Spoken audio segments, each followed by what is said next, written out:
الرجیم بسم اللہ الرحمن الرحیم الصلاۃ والسلام علیکہ یا سیدی یا رسول اللہ وعلی آلہ واصحابہ یا سیدی یا حبیب اللہ۔ السلام علیکم ناظرین، میں ہوں صاحبزادہ سید عبداللہ سلطان، ویکلی ہاروسکوپ انسان اور ستارے میں آپ کو خوش آمدید کہتے ہیں۔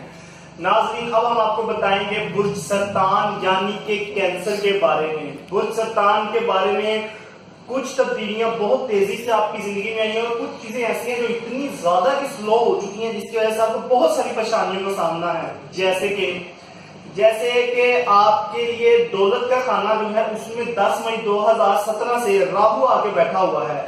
یہاں پہ راہو جب سے آپ کے مال و دولت کے خانے میں آ کے بیٹھا ہے، آپ کے پاس رقم جمع نہیں ہو رہی، آپ کو شدید ترین مسائل ہیں مالی دولت کے۔ آپ کوئی اماؤنٹ جمع کرتے ہیں، فار ایگزامپل کوئی نہ کوئی ایشوز، کوئی نہ کوئی پرابلم آپ کے ساتھ ایسے کریٹ ہو رہے ہیں جس کی وجہ سے آپ کو بہت سارے پرابلمز آ جاتے ہیں۔ پیسہ جمع نہیں ہو رہا، پیسہ جمع کرنے کی جتنی بھی ترکیبیں ہیں ساری فیل ہوتی جا رہی ہیں۔ اس کے علاوہ سسرال میں بہت سارے پرابلمز ہو رہے ہیں، منہ کے، دانتوں کے، جبڑے کے، بہت سارے بولنے میں، گلے کے بہت سارے پرابلمز کا آپ کو سامنا رہا۔ اچھا، اس کے بعد آگے چلتے ہیں۔ سن اور مرکری آپ کے تیسرے گھر میں بیٹھ کے اس وقت آپ کو ڈپریشن کی صورتحال بنا کر قائم ہوا ہے۔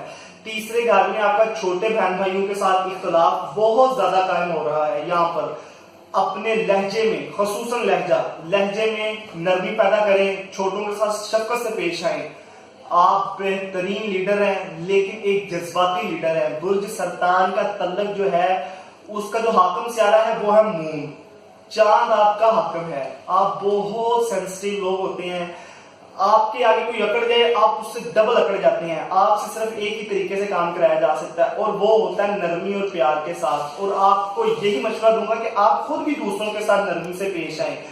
دوستوں کے ساتھ آپ کے بہت سارے پرابلمز آ رہے ہیں، جس طرح سے دیکھیں آپ کے 5ویں گھر کے اندر جوپیٹر بیٹھا ہوا ہے، جوپیٹر کی وجہ سے ساتھ وینس آ کے بیٹھ گئی، یہاں پہ آپ کو ڈائریکٹ راہو کی سکیر آ گئی، جس کی وجہ سے دوستوں کے ساتھ ایگریمنٹس، ڈیلز، کاروباری شراکت داری، یہ سب چیزیں آپ کو نقصان دے رہی ہیں۔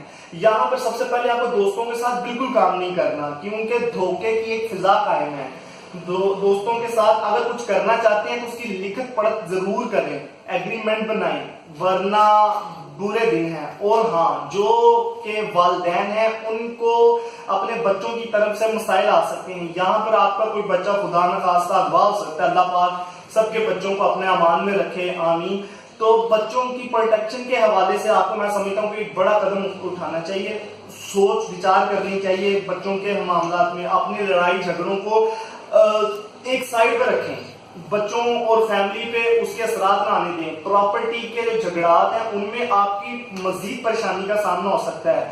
کورٹ کچہری کے چکر لگاتے آپ نظر آتے ہیں۔ پراپرٹی کے جتنے تنازع ہیں، چاہے وہ اپنے خاندان کے ہیں یا باہر کہیں بھی ہیں، وہ ابھی سالو ہوتے نظر نہیں آتے۔ ناظرین، پیسہ، کاروبار، یہ بہت ساری چیزیں آپ کے اس وقت پھنسے ہوئے ہیں جو کہ آپ کو ایک غلط مشوروں پر اکسا رہے ہیں۔ یہاں پر اپنے آپ کو کول رکھیں، صبر رکھیں، بہت جلد آپ بہت نزدیک ہیں، آپ کے معاملات سب طے پانے والے ہیں، لیکن جو اکھڑ پن اور طبیعت میں غصہ آ رہا ہے نا، یہ آپ کے معاملات کو مزید خراب کرے گا۔ پیر والے دن آپ نے سفید چیز کا صدقہ دینا ہے۔ سفید چیز کے صدقے سے آپ کی طبیعت میں ایک تو سکون محسوس کریں گے اور دوسرا آپ کے معاملات میں آسانی پیدا ہوگی، اور تیسرا یہ ہے کہ سفید چیز چاند کے زیر اثر ہے، اسی لیے یہ آپ کو صدقہ سوٹ کرے گا۔ طبیعت میں سکون رکھیں، اللہ پاک آپ کو اچھی زندگی گزارنے کی توفیق عطا فرمائے، خوش رہیں، آباد رہیں اور صدقہ خیرات کرتے رہا کریں۔ اللہ ہم سب کا حامی و ناصر ہو، خوش رہیں، آباد رہیں۔